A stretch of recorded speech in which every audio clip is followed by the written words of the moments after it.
sudah ada.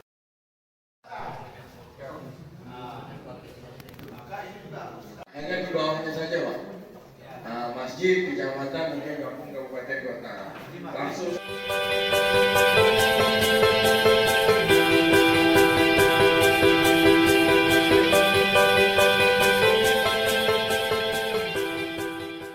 Kita dulu itu tidak ada masker seperti ini, Pak. Tidak ada masker yang ditaruh di kuping.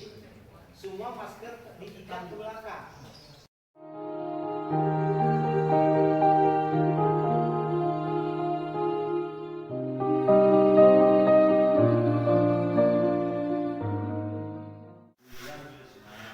Ya, Pak.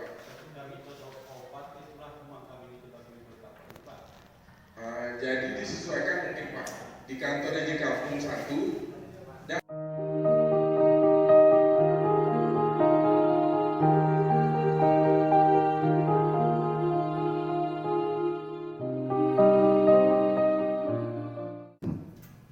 tidak pernah, tapi ini penilaian pimpinan, saya tetap logo. Tidak ada yang timbul lagi tentang masalah ini sesuai dengan pengalaman yang sudah BLT, ketahanan pangan dan sebagainya. Tapi menurut saya tadi sudah komitmen di sini itu benar. Ya, bagi masker pada saat momen sholat Jumat itu benar.